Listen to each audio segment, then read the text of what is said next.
Canadians were just forced to pay more for gas, groceries, and heat, that forest fires would stop.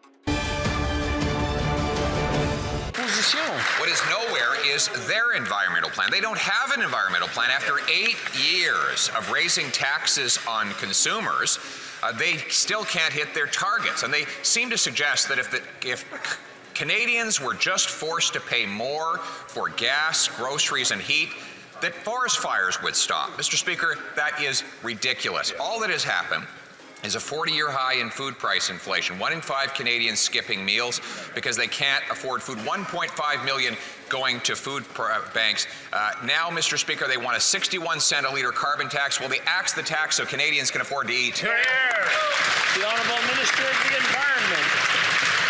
So, Mr. Speaker, the Conservative Party of Canada say that if they were in power, they would work through technology to reduce pollution.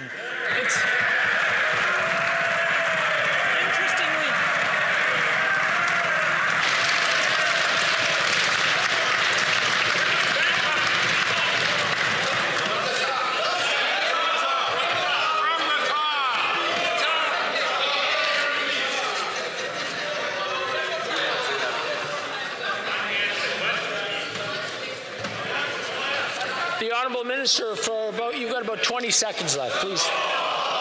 Interestingly enough, Mr. Speaker, they had 10 years to do that when they were in power. My friend and colleague, the Minister of Innovation, Science and Economic Development, does more for clean technologies on an average day before his first coffee, Mr. Speaker, than they did in 10 years. The Honourable Leader of the Opposition. Actually, what we did in 10 years is reduce emissions while the economy grew, which proves the following quote. I take great exception to the federal minister always forcing this into a dichotomous issue. Either you believe in exactly what we say or you don't believe in climate change. That's completely illogical. It's completely false dichotomy. It's a false dilemma, and it's as insulting as it is simplistic. Who said that? The Liberal Premier of Newfoundland. Right. He says the carbon tax will bring inflationary pressures to his people. Why won't they listen to the Liberal Premier and axe the tax? Yes.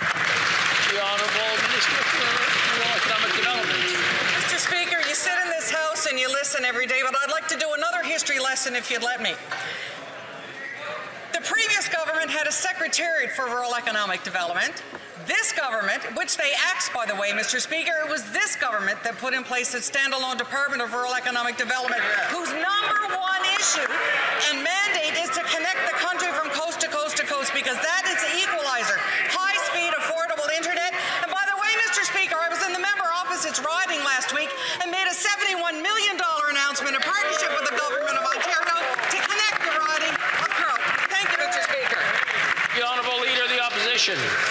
Shows how out of touch they are. They think that what rural Canadians want is another big government bureaucracy in Ottawa, Mr. Speaker. What they actually want is more money in their own pockets. But the plan of that member is to raise taxes on Newfoundland customers, to bring in a 61-cent a litre carbon tax on Newfoundlanders, Labradorians, and all Canadians that will drive up the cost of heat, gas, and groceries. Even the Liberal Premier of Newfoundland says it won't help the environment, it will cause inflation. Why won't they axe the tax? The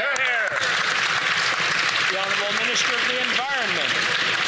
Thank you, Mr. Speaker. 2 years ago, Atlantic Premiers asked us to delay by 2 years the implementation of our clean fuel regulations, which was something the Conservative Party campaigned on during the last campaign, Mr. Speaker.